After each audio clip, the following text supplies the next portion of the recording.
Yes, yes. Greetings, global family. It is Q Points. We are back. I am DJ Sir Daniel. And I am J Ray, also known by my government, Johnny Ray Cornigator III. What's happening? Yes, sir. Welcome back to another episode of Q Points, a visual podcast, which is our space for meaningful conversation and dialogue about the global impact of Black music.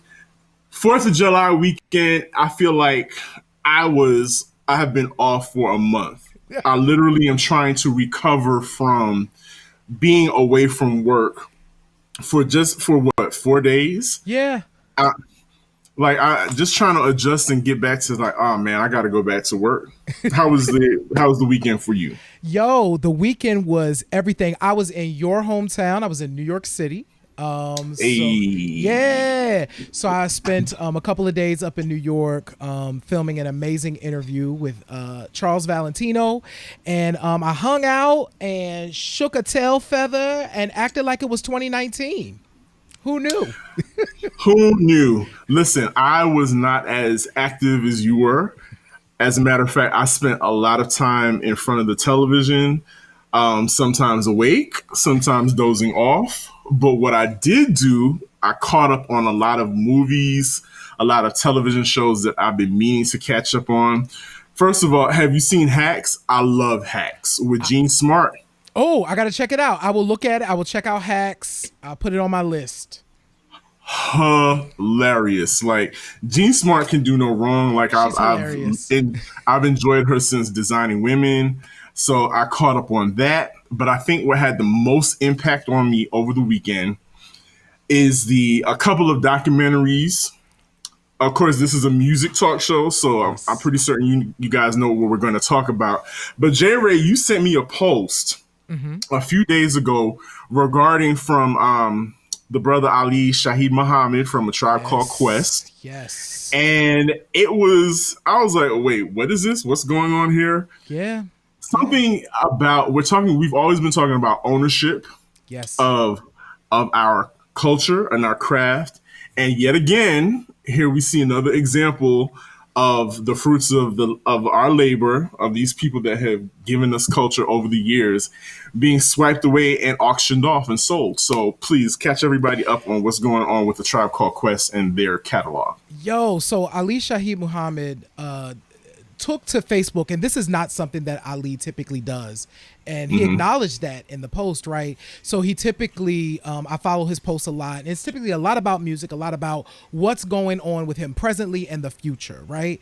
But of course, you know, he is a member of the legendary Tribe Called Quest, and they have this incredible catalog and incredible history.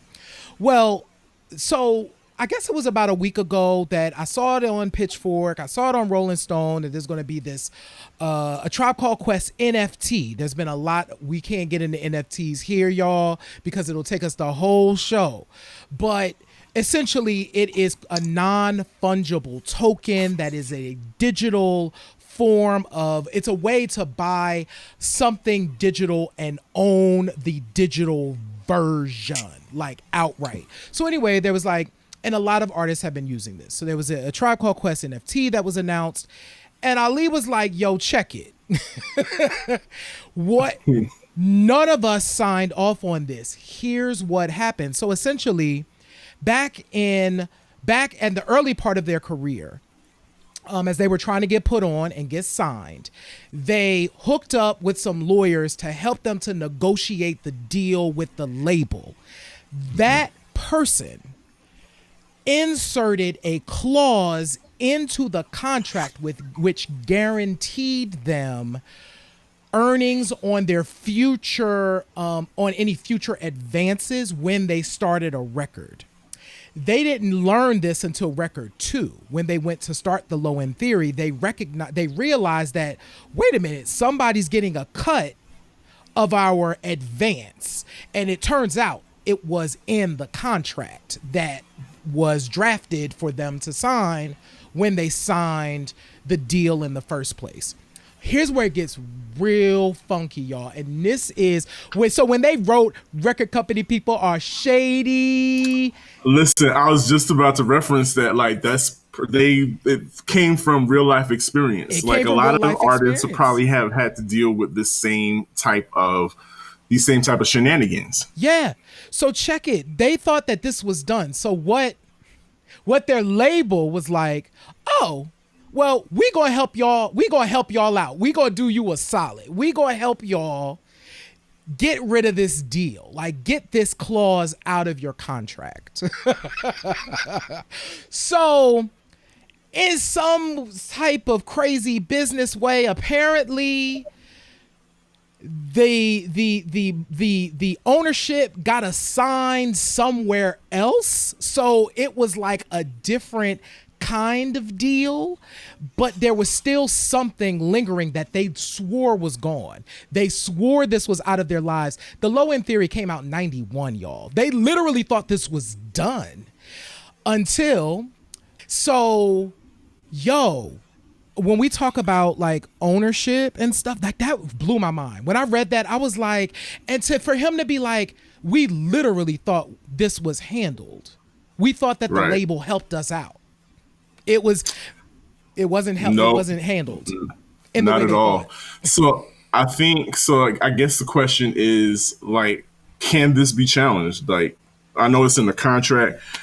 Can they fight it? Hey, if there are any lawyers watching, here's what I know for sure. Like, I know that contract stuff is typically pretty locked and solid. Like, once it's in there, it's pretty much done unless the people decide to renegotiate, which is what they thought was happening kind of, 30 plus years ago, at 35 years ago, right? So, I mean, yeah, I would love to have some lawyers weigh in on this. I think it was a really powerful admission for this artist to come out and say, we literally thought that this was done years ago, and it turns out it was handled in some sort of way, but not in the way that the band expected. I think what's going to happen now is a lot of artists from that era are probably going to start looking over those old contracts or trying to figure out, hey, I was on Jive, I was on Tommy Boy, let me look and see what kind of clauses were in those old contracts that could come back to bite me. It's kind of like those old credit card debts that we might have, or that we think are gone. You say, oh, after They've 7 years, that's been written off. They've been sold And like a gajillion time and times. time again, and somebody will still have the right to call you up and try to collect on their old debt. Wow, Yeah. that's crazy. That's wild. But we'll be paying attention as Yes. usual. As I said at the top of the show. Well, let me take it back. What J. Ray just said is, if there are any attorneys out there Yeah. that could shed light on this kind of conversation, by all means, please hit us up at qpointstheshow@gmail.com. If you're on our website right now and you signed up to be a Q Points Insider, you have access to us. You can get in contact with us. You can even record a video response, and we'll talk about that a little bit later, and which will show up on the show, and we can talk about that. But Jay Ray, like I said, I was on the couch over the weekend while y'all were outside popping off fireworks and destroying the atmosphere and causing dogs to have all kinds of hysteria. I was inside watching Netflix and HBO and Hulu, all kinds of stuff, trying to get caught up. And one of the things I said I must watch was the Questlove John, A Summer of Soul. And when I tell you, I became overwhelmed. I got emotional watching that thing. I'm not going to sit up here and lie to y'all. I ain't even going to hold you. There were several moments in that documentary that had me kind of choked up. First of all, can you believe in 1969 that one brother, Tony Lawrence, and here's the thing about us, black people, we're going to have those people in the community that have never picked up an instrument, can't sing a lick, but what they can do is they can use that mouthpiece, they can negotiate, they can organize. This brother Tony Lawrence put together, and you could tell he was a character. Oh yeah. You could tell, he got people to agree to things and was, making promises based on other promises, and got this Harlem festival organized and put on. Like, my guy got, at Biggest the time they artists were up at and the coming. time. Oh my God, these are like some of the like legends. You're like, oh my God. And like, the show started off with Stevie Wonder. Now, can you beat that? First of all, a lot of people didn't even know Stevie Wonder played drums, which is funny to me. But Yeah, Stevie Wonder will rock the drums, and this is what's so dope. And they talk about this actually for the spoiler alert. So for those who haven't seen it, they dive into this. But this is Stevie 2 years before his classic period starts, right? So this is Stevie awakening. So you're watching this 20-year-old. I mean, well, actually, it's in 69, so he's 19. He's 19 years old, literally step into his power. And there was a moment I was watching it where the band behind him they're wide-eyed at Stevie killing it, singing and playing and doing everything possible. If you watch the documentary and look in the back, you'll see this one band member like, this is phenomenal. yeah, like they literally, at one point, the band stops and they just let him go. They let him riff, and they just like, okay, trying to figure out where we're going to come in. And I love that about musicians, because if you ever watch them, they're in tune to the spirit of what's going on. And sometimes you don't do anything. You let the vocalist vocalize, you let the drummer get some or whatever. And I loved every minute of it. Can you believe how? Here's one thing that got me. And when I see documentaries from the periods, past periods like that feature, as you call them, our icons, our legends, and I see how young they were. Yeah. When Gladys Knight and the Pips bopped up on that stage, they were babies. Like, legit. Gladys Knight has been performing since she was maybe, 4 years old. So at that point, she's still a teenager. Do you understand? Can you imagine when you were a teenager being put in front of all of those people and singing your face off? You and the Pips got I want to be a Pip. lockstep. I want to be a Pip. I literally was like, oh, I want to be a Pip. Forget. They ain't those dance steps, y'all. I mean, the backing up and the coming forward. Woo. The woo, and not a backtrack or nothing. They came in there lockstep and just ate it up. But back to their ages, I just keep thinking, wow, did y'all know? Ooh. Did you all know, like, the gravity, the impact that y'all were having at that time?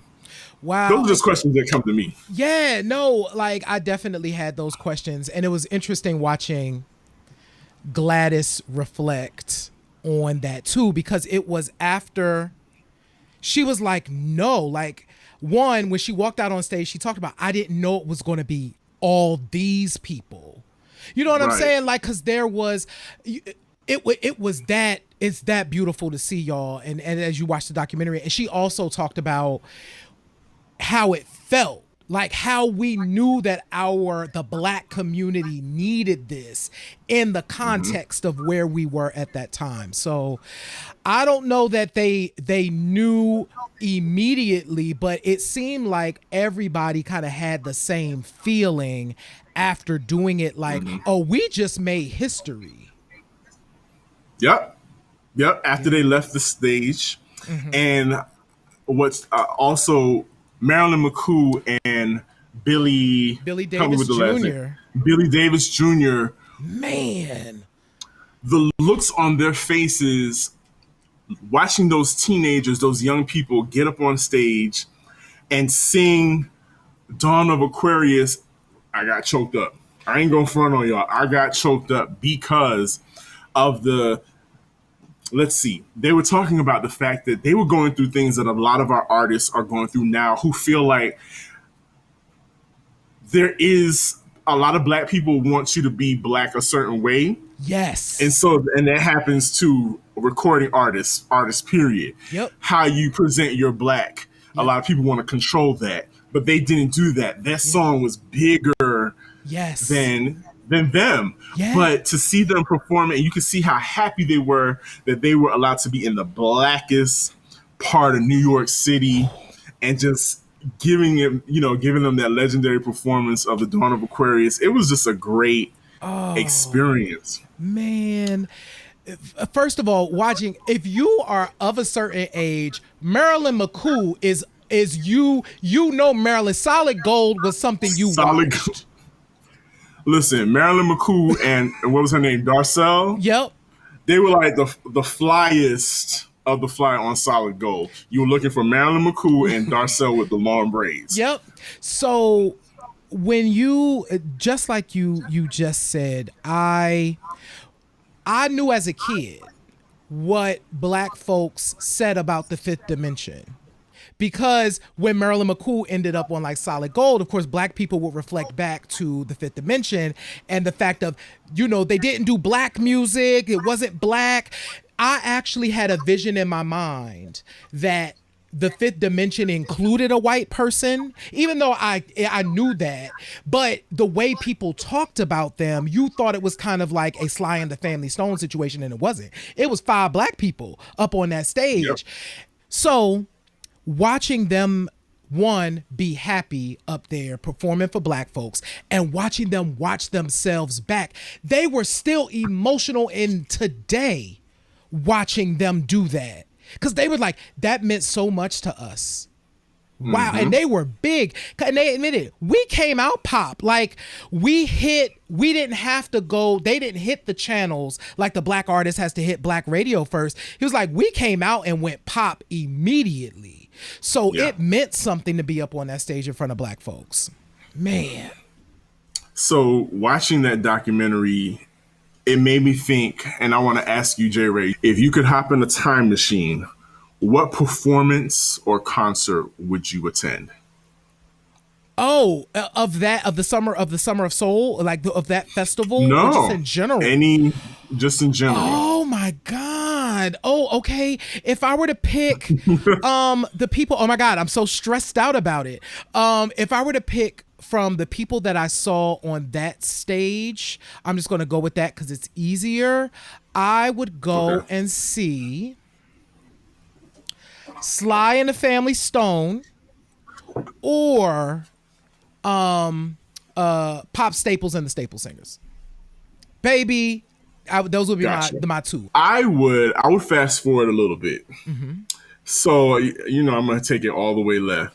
I would go to the New Music Seminar 1985, and I would go to the MC battle, because I want to have witnessed Roxanne Shante versus Busy Bee, and Roxanne Shante versus Fruit Quan, formerly of Stetsasonic and the Gravediggers. Because there are recordings, and I'll drop the links in the chat.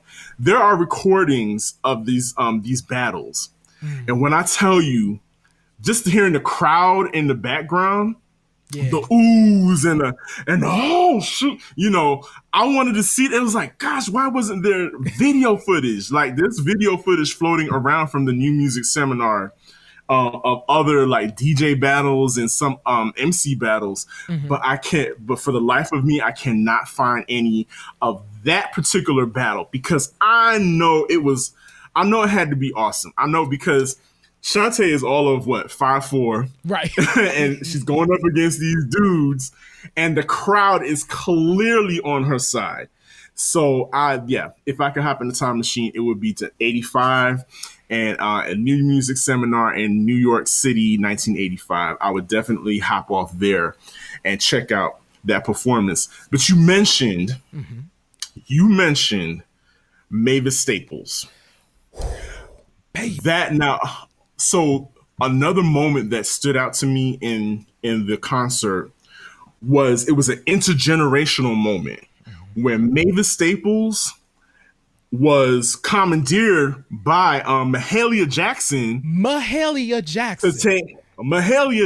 to take the lead on the song. What was it? Precious Hold My Hand, Precious no, Lord. Yep. Yes. So because she was like, she's not feeling her best. She was like, I'm gonna need you to help me out on this. And Mavis Staples was like, Mahalia Jackson is my idol, and I'm not 100% sure how old Mahalia Jackson was at that time, but there was an age difference, but Yes. there was a respect, especially on Mavis's part. And when Mavis came through and she sang and was holding that microphone for Mahalia Jackson, you could see the mutual appreciation and stuff like that is very rare to happen these days. We don't Yes. see a lot of reaching out between the different generations of performers as much as we used to back Yeah. then. And the other thing, I think to that point, one of the other observations that I have is, baby, everybody walked up on that stage ready. Like they was ready. Even Sly and them, because Sly and them ain't do no sound check, child. They was like, listen, they sound checking while they go to. They was like, one, is Sly here? Two, Mm-hmm. we don't know what we gonna get, like, because these people hadn't really seen, like, they weren't really sure what they was about to get. They got up Yep. there, baby, and turned that sound check into a jam session, and the homie said, when it was time to go, it's time to go, and they They were launched gone. into and so They were gone. everybody showed up ready to give that crowd what that crowd needed. When they walked out on, first of all, them black folks came to get it. They came to get it. Like the black folks is like, every black person in Harlem came. Every black person in New York City was like, we gonna make it to Harlem to go. From And Brooklyn, everywhere they was there. everywhere. So my observation also was how ready folks were to perform for their people. That was hot. Definitely. And to your point, how ready the audience was to accept every single one. The gospel acts, Sly and the Family Stone, because they were coming from a rock funk Yep. background, and this is Harlem, and they're coming from the West Coast. Yep. So but that didn't matter. Beautiful. Partying, I mean, it was just a beautiful sight. Yeah. Just a beautiful sight. But so we started talking about this. Well, we talked off air about this, about why this is really important, this documentary. One of the things that stood out was that this particular documentary was filmed at around the same time, and this event took place around the same time as Woodstock. Yep. So the producers tried to shop it, option it off to have it distributed to a wider audience. Nobody picked it up. This footage stayed in a basement for 50 years untouched. And it just spoke to me to the fact that it is so important that we keep documenting our movements and we have control over that. I think that's what the thing that this generation has figured out. Oh, they're going to document their Yeah. every move. And it's so important because if it's not important to us, it's not going to be important to anybody else. Word up. Like watching this and recognizing, so one of the producers, I assume it was a white guy, he was like, I started to call it Black Woodstock to see if somebody would be interested. And he was like, and it just, no one was. And he was like, it was so good. Like, but no one was interested in it. And of course, there was no money, right? So these people are thinking like, I'm gonna be able to film this, I'm gonna be able to shop this, and I'm gonna be able to recoup what I put into it. But then you go to option it off and nobody's interested because of what folks do to black culture. Now we'll consume our culture. The dominant culture, white culture, will consume our culture. We've talked about it. Put it in the laundry, put some bleach in there, bring it out and resell it, right? But when it's coming from us directly, it was a thing.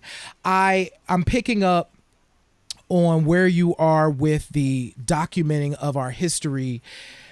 Talk about the stuff, because there was a brother in this film that was like, I'm not crazy. I knew that I went to this as a child. I knew this happened, but there was no record nowhere that this ever took place, and this beautiful experience that I had was lost. So go to people's stuff, support people's stuff, talk about people's stuff, and if you take a picture or two, Send it to the person. Let them know that you got it, because it happened, and we need to remember it. It's important for our history. It's absolutely important. And staying along this conversation about packaging black culture, black art, and then capturing it and then repackaging it, I watched another documentary. I watched This Is Pop. Mm-hmm. And I couldn't even get past the first episode because I became a little incensed because I was watching the Boys to Men Effect episode. And clearly, when they started talking about how once Boys to Men broke Elvis's record, that's when, and was being featured on not just black radio and R&B programming. They were on the pop charts. They were on pop radio. They were on MTV at all times of the day. Then here we come. Everybody else wants to co-opt this. And what got me was the flyer that said, we're holding auditions. We want a Boys to Men sound with a New Kids on the Block look. A New Kids on the Block look. That was Lou Pearlman. Spell it out plainly for you. And Lou Pearlman has built an empire off of packaging white kids and giving them a black sound. Absolutely. He has made an empire off of that. Yep. But it got me to think, you know what? I saw the timelines that they were doing of how after Boyz II Men came out, then came, your 98 Degrees and your Backstreet Boys and your NSYNCs. And I said, you know what? That's exactly right, because I can pinpoint a lot of other original black groups and their great value versions. We're gonna talk about some great value versions. Who you want to start with? Let's start with Boyz II Men. Let's start with Boyz II Men. Fast. Listen, so Boyz II Men, we know who Boyz II Men are. Can folks name the group that is below Boyz II Men in the chat? Who might these folks be? And if you said Color Me Bad, you are absolutely correct. So once you saw Boyz II Men have their success, then Color Me Bad came out. What Boyz II Men did with their live vocals and their acapella showmanship, of course, every group had to start mimicking that in their performances. Every record, like the I Want to Sex You Up. No, that doesn't start off like that. The I Adore Mia Moore record, it starts off with an acapella. Acapella beginning. Then the beat comes in. Yeah, so that's the Boyz II Men effect. Yep. So absolutely. Let's go here. I'm gonna let you have this one first. Go ahead. I want to hear what you have to say about this. So we're talking 1990. And we actually just talked about Boyz II Men at the top of this, right?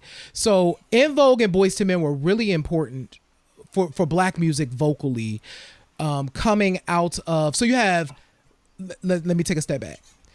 That year we had Mariah Carey. Was Mariah Carey that year? She was that 90. So Mariah Carey, En Vogue, Boyz II Men, singers, like these huge singers, and part of the reason for that is nobody could lip sync anymore. Like it was taboo because of Milli Vanilli. Because of Milli Vanilli. Because of Milli Vanilli, you couldn't lip sync anymore, and so producers were clamoring for groups that could really vocalize. En Vogue was, of course, one of those groups. At the same time, En Vogue, so their first single, Hold On, with that amazing, once again, acapella intro. We talked about Color Me Bad and the acapella intro on Boyz II Men, acapella intro, Hold On. What was Wilson Phillips' debut song, Sir Daniel? Are you talking about Hold On to One More Day? And it was, so Hold On was like, I could see the difference. You could see people's confusion when they were like requesting the Hold On song. And they were like, well, are you talking about En Vogue or are you talking about Wilson Phillips? Because I thought for sure, like these white kids are not asking to hear En Vogue Hold On. They want to hear Wilson Phillips Hold On, which I thought was so odd. Hold On by En Vogue impacted radio December of 1989, right? Mm-hmm. Mm-hmm. They had a slow burn from December of 89 to March of 90 Mm-hmm. when the album dropped and it was available for people to purchase, right? Mm-hmm. So the girls had to grind and hustle. Mm-hmm. Wilson Phillips, however, came out February of 90, dropped Hold On, and went straight to number one. They were in heavy rotation on MTV. Now, what these girls, aside from them both being California groups, Mm-hmm. said that auditioned to be in this group, Wilson Phillips is comes from rock and roll royalty. Absolutely. Okay, they have a pedigree behind them. They've got relationships in the music industry already. So to me, they kind of had a leg up Yep. already in the industry. So DJs, please start putting Hammer back in your rotation. I know people are going to look at you sideways a little bit at first, but let's ease Hammer back into the rotation because he deserves Yes. to be in the rotation. So J. Ray, clearly America's response to Hammer, or should I say white corporate America's response to Hammer was Vanilla Ice. Absolutely. I remember when Ice Ice Baby performed. I think I saw it on D Barnes show at the time. It came on really late. Pump it up. Pump it up. Pump it up. Yep. And I couldn't understand what was happening. Stop, collaborate, and listen. I didn't get it. It was a lot of that, and his hair. So anyway, the crazy part about this happening was Vanilla Ice got so huge, and eclipsed what Hammer was doing at the time, and so yeah, definitely the great value version of Hammer was Vanilla Ice. To us, Vanilla Ice will always be the great Hammer. Vanilla Ice is always going to be the great value version of Hammer. Absolutely. Sorry, facts are facts, America. Sorry, America. Wow. Okay. So, Jerry, I'm gonna let you have this one first. Go ahead. I'm gonna let you start off with these Well, it's the Boston connection, I guess. We needed a bad boy or whatever. Well, this is a Boston Tea Party I want absolutely nothing to do with. But listen, so Bobby Brown, of course, is the GOAT. Yes. And we owe Whitney Houston an apology because we clowned her when she said that Bobby Brown was the king of R&B because he is. Point blank, period. So what corporate America decided is that, we want a bad boy. Right. But he's got to appeal to little white girls and, what can we do? Oh, Donnie Wahlberg, don't you have a brother? I sure do. and so we have Marky Mark and the Funky Bunch. And what I think is so interesting to me about this whole situation is they took Bobby Brown as the prototype. They gave Mark this bandana, told him take your shirt off. Yep. Let your underwear show. And he got endorsements from Calvin Klein. Yep. And to this day, he was allowed as an artist to transition into becoming an actor. And nobody ever talks about his origins or, it comes up every now and then. But he was allowed to transition, whereas, Bobby Brown's have to stay in their Bobby Brown lane. And we love Bobby Brown, but things just aren't treated the same in this country. And here's a prime example. The prime example, I mean, Bobby Brown is one of those situations where it's almost like we don't allow him to get past his work, some of the worst things that has happened or that he's done and that have happened to him.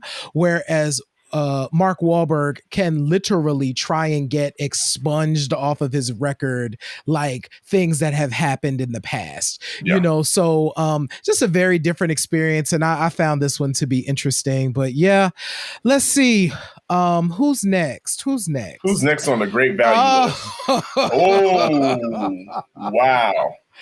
Is Prince responsible for this? Prince is definitely responsible for this because, so I know y'all are probably bugging and probably wonder, well, what's the connection between Moni Love and Carmen Electra? Mm-hmm. Prince. Yep. So like Moni at one point she was signed to Warner Brothers, so I'm pretty certain that's how she got introduced to Prince, and started working with him and writing lyrics. Like Carmen Electra's first single, I think it's called "Everybody Get On Up," Get On Up. Yep. was written by Moni Love. So, and this is pre-Fergie days, so you didn't have too many white girls, busting rhymes, right? And so Moni Love was charismatic enough and fun girl next door with the fast raps that were positive, and she's cute. But you know what? Corporate America, Warner Brothers said, you know what? Let's take it even further. We need it sexy, and we need it to be Moni. We can't have you do that. We need something else. So. No, and so another version of this too, and we talked about this offline. We don't have a picture as well, but Betty Boo, I think, is another kind of Moni Love like offshoot British from the same era. Was big in Britain. Y'all can look it up. We'll actually drop a link in the chat if you want to watch Betty Boo doing the do. But I do think, we have another situation where kind of a clone that needed to happen was kind of sprung up. Yeah, because Moni was the only one like spitting at that rapid pace and fitting in all the lyrics, telling stories. And then here comes these other girls literally taking words out of her mouth. Oof. Yep. And wowza. Whoa. Now, if this isn't a great value comparison story right here, where do I even begin? We all know, I hope you all know that's Shabba Ranks on top. And that's Mr. Informer on the bottom, Snow. They named him Snow. Yeah. They named him Snow. I literally, until we were getting ready for this show, Sir Daniel, I forgot about. And I mean, Informer was a huge track. It became a huge hit, but it was one of those songs that I literally had forgotten about. And then when I looked at this, I'm like, oh my God, that's the thing that happened. So. And see, earlier in the show, you referred to a lot of these artists, these great value artists, getting a cosign. Absolutely. From an established Black artist. And Snow just happened to have a hip hop legend in his back pocket in MC Shan. Yep. And, I kind of feel torn because, you feel good for Shan. Like, he's still eating off of this record. It gave him like diamond plaques and whatnot. And, he's able to still provide for his family. At the same time, we had to be put through summer after summer of hearing Informer, whatever those were. My guy was from Toronto. He was from Canada. Maybe, and who knows? Maybe he was an influence on Drake. Well, I mean, listen, it's probably one of those situations. If we go back and we look at. I'm sure there's a line. I'm sure Snow probably was putting people on back in, up in Toronto. So who knows? Who knows? Like Toronto, a lot of kids, they listen to a lot of different music in Toronto. So hip hop and reggae had huge influences on kids of all cultures in Toronto, Canada. So yeah, we're not going to talk about his authenticity. Yeah. However, we saw that Shabba Ranks, like we spent this whole segment talking about Snow instead of talking about Shabba Ranks.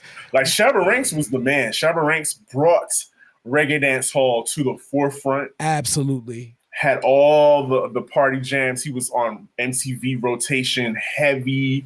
Yep. BET. He performed at all the club MTV, the beach houses, all of that. So Shabba Ranks was really a pioneer for reggae dance hall in the early 90s. Yes. And so corporate America said, hey, We need something to that the stay at home moms, the suburban moms, the Karens can, Mm-hmm. you know, they can bogle in the dance to after they've had their white wine spritzer. Not white wine spritzers though. And so for those of you who are watching this who are coming up and are artists, this is important history. So bringing that from the Summer of Soul and bringing that, out again and now revisiting these artists that corporate America took, put in the wash, and came out with something else. Man, we got to celebrate our people. We got to celebrate our folks. It's important, man. And we have to. And I'm gonna do it when I bring back Wild Girl Wednesdays on Mixcloud. You will be able to hear artists like Moni Love. Yes. In my sets, in my vinyl sets, especially. So, because I'm all about that. I'm definitely down to make sure that we keep these names and these projects alive in the zeitgeist. Yes, absolutely. So, what we haven't talked about in a while, though? We have not, well, you have not blessed us with some unknown factoid, some gem, and the kids need a gem. So J Ray, go ahead and drop a gem on us. What is it that you know? So here's what I know for this show. So when I was watching the Summer of Soul, Sir Daniel, one of the things that stood out to me is the Chambers Brothers was up there, and they was playing Uptown. It was I'm going uptown to Harlem, and they was killing it, right? And I was like, oh snap! Uptown was written by Betty Mabry. So for those who are in the chat, if you know, tell us who Betty Mabry is. But I'm about to go ahead, so I'm sure people are typing. I'm going to go ahead and say who this was.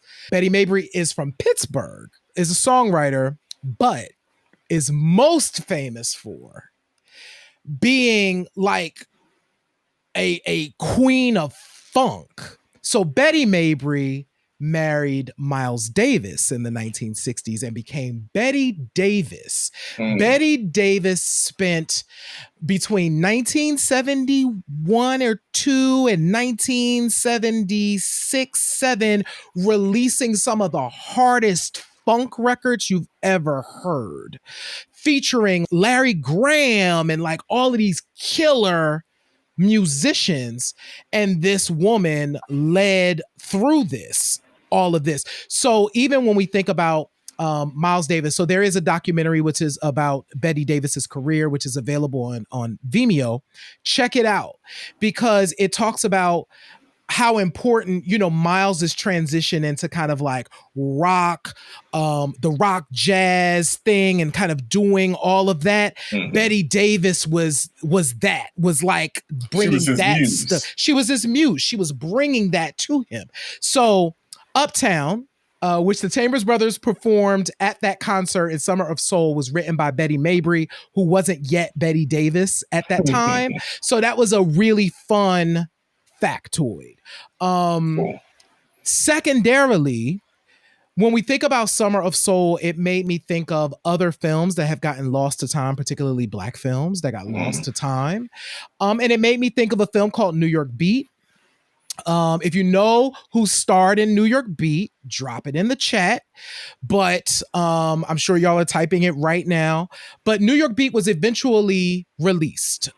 It was released as a film called Downtown 81 in kind of the mid 2000s. And it was lost. So for years and years and years, it was filmed in like the early 1980s. Oh, it starred Jean-Michel Basquiat.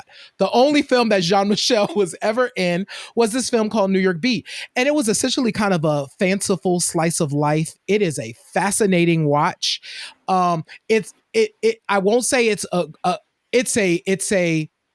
a good period film to understand New York, to understand the art scene, and to understand the no wave scene of the early 80s. Watch Downtown 81, but don't go into it thinking like you're gonna watch like a stellar film. You're not gonna do that, but watch it. So anyway, Downtown 81 was found, but they didn't find the audio.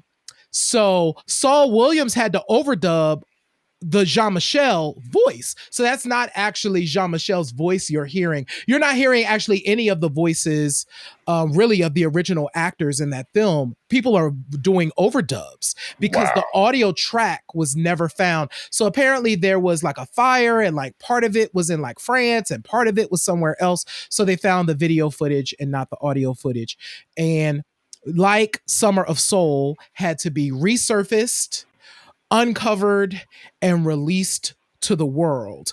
So yeah, those are my two factoids. And one of the people that actually plays a kind of prominent role in the New York art scene and is in Downtown 81 is Fab Five Freddy. And so you get to Fab Five Freddy is appearing in the movie. You got Blondie in the movie. You got Kid Creole in the movie, like performing. This is a great movie. So I wanted to bring up those two things. Fun stuff that I know. Go check out the Chambers Brothers. Go check out Downtown 81. And Sir Daniel, I got a question for you now. Sure. What is on your turntable? You got turntables over there. What's on it? So literally, what is on my turntable? And it's so funny. It's so funny how you brought up Fab Five Freddy. So what is on my turntable is a record by Fab Five Freddy. It's too much glitter. And it is called Change the Beat, but I'm going to say it in his French accent, Change the Beat. Okay. Because this record has one side it's both in French. Mm-hmm. There's an English version and a French version. Okay. And Fab Five Freddy, who was featured in the Downtown 81 New York Beat movie documentary that you was speaking of, is actually rapping on this record. And I found that, I copped the record because not only is Fab Five Freddy rapping on one side, on the other side, there is a female version, meaning there's a woman that's rapping instead in full French accent. And that side is called B-side. Spelled like beside, but it's pronounced B-side. B-side. But it's the same song. It's called Change the Beat. She says it in a very French accent, Change the Beat.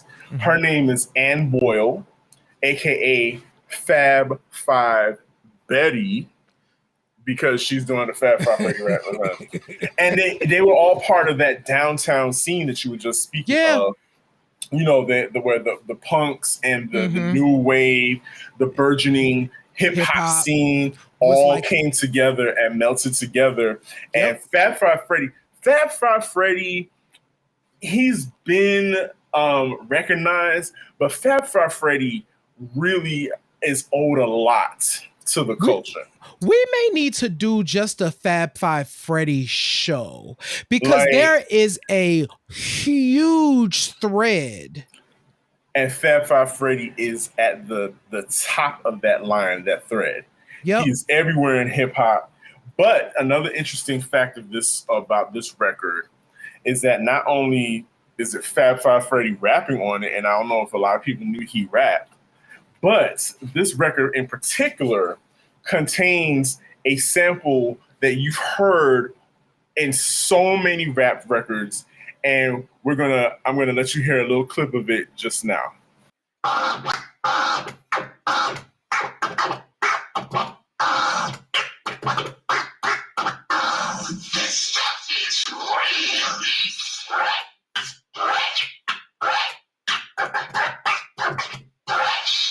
So Change the Beat, Change the Beat, actually contains that sound and that fresh sound.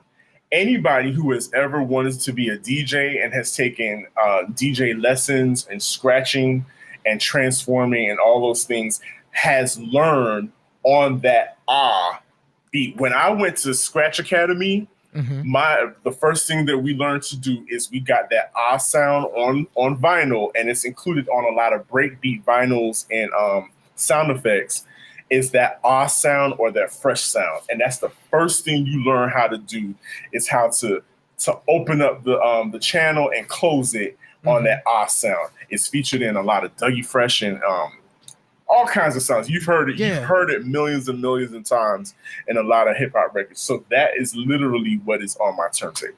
That's hot. Listen, so much important history like this week. And y'all, we got to document, we got to archive. So for creatives that are watching this, I'm saying this to myself.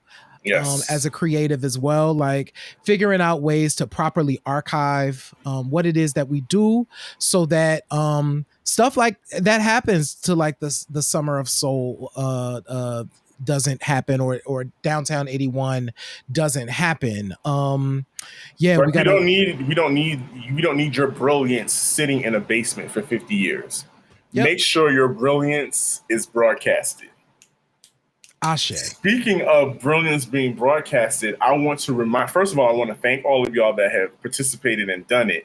But we want to also remind you that you have access to us with your questions. And we're going to give you a question for this week because we like to see your faces and we like to hear your voices. We want you to record your responses in little short video clips and send them to us. And we'll play it in the show just like this one right here. Just like this one. And in my opinion, it is Run DMC.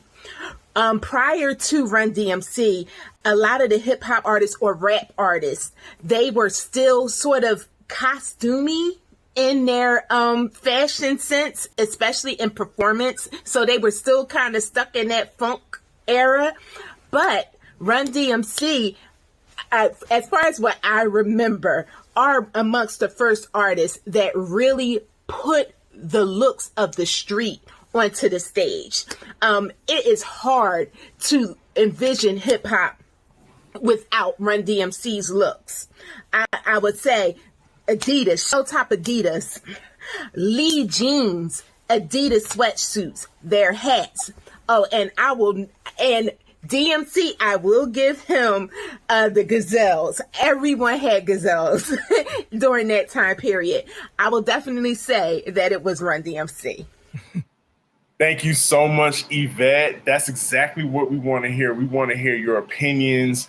And if you have questions or if you have comments, if you have show ideas, you can send them to us in a video just like that, just like Yvette did. And matter of fact, this week, J. Ray, we have a question for them. We have a question for y'all this week. So this week's question is, what was your favorite performance from the film Summer of Soul? So go ahead. You see the link that you can visit at the bottom of that of the screen. Go ahead, visit that link. Let us know what your favorite performance was from the Summer of Soul. We want to hear from you. Record it, upload it. Real easy peasy. And you get to be on Q Points with the world famous J. Ray and Sir Daniel. And DJ Sir Daniel. That way. There he is. Yeah, right here. So listen, we've had a very packed show. Once again, we can talk about this stuff forever, but I think it's time we wrap it up because we got things to do, places to go, and people to see. But kids, what do I say every week? In life, you can either pick up the needle or you can let the music play. The choice is yours. Peace, everybody. Peace. See you next week on Q Points. Peace, everybody.